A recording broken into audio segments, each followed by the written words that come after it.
ने मांग मान ली और राहुल गांधी ने कहा कांग्रेस पार्टी हमारे संघर्ष की। देखिए, वो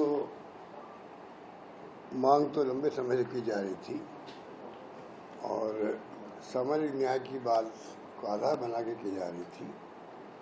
उन्होंने पार्लियामेंट के अंदर भी बाहर भी के एग्जाम्पल भी दिए कि किस प्रकार से SC ST OBC के लोग जो है उस पदों पे नहीं है, किसी भी में भी, ब्यूरोक्रेसी में भी या जुडिशरी में भी, किसी में नहीं है, कहीं पे भी नहीं, मीडिया में भी नहीं है।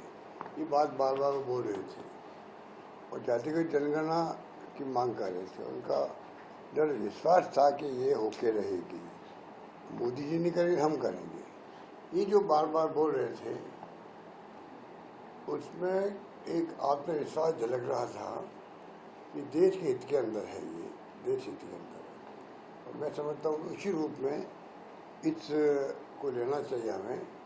इतना जबरदस्त दबाव पड़ा सरकार पर, आखिर में उनको फैसला करना पड़ा, आखिर में फैसला करना पड़ा। और इसका सबने कहा है कि देर आए दुरुस्त आए। और अब ये तो एक स्टेप है। 50% का जो राइडर है वो ख़त्म करने के बाद भी राहुल ही कह रहे हैं कि 50% का राहुल जो है वो भी ख़त्म हो। जो शिक्षा में आरक्षण की बात की गई है, आर्टिकल 15(5), उसके अंतर्गत जो है प्रोविज़न, समय आ गया कि उस पर भी सरकार आगे बढ़े।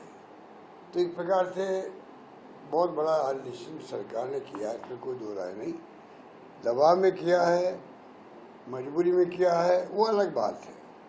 करना पड़ा है, वो अलग बात है। क्योंकि ये लोग कहते थे कि कांग्रेस समाज को बांटने का काम कर रही है, कांग्रेस समाज को बांटने का काम कर रही है, वो जाति की जनगणना की बात कर रही है।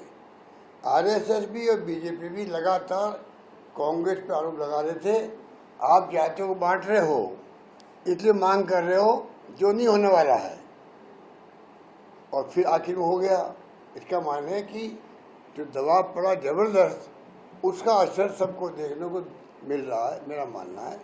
आगे कदम उठाना चाहिए। राहुल जी ने जो आज प्रेस कॉन्फ्रेंस में कहा है कि हम चाहेंगे कि क्लैरिटी हो उसके अंदर भी, जिससे कि आम लोगों को मालूम पड़े कि वास्तव में मनसा सरकारी क्या है, कब तक हो जाएगा।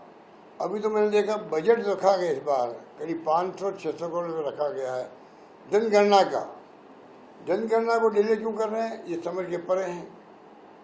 आज 2021 में जनगणना होनी चाहिए थी, बार बार पोस्टपोन कर रहे हैं।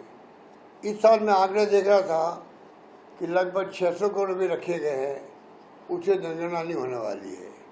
इमीडिएटली पूरा जनगणना का जो सितंबर की बात की जा रही है, उस रूप में इनको एलोकेशन करना चाहिए बजट के अंदर। और क्लैरिटी लाना चाहिए। राहुल जी मांग कर रहे हैं कि क्लैरिटी हो कि किस तारीख से कब जनगणना शुरू होगी, कितना वक्त लगेगा, उसके बाद में क्या क्या स्टेप उठाएंगे। क्योंकि मेरा मानना है कि वैज्ञानिक तरीके से न्याय मिलना चाहिए। इसमें जो है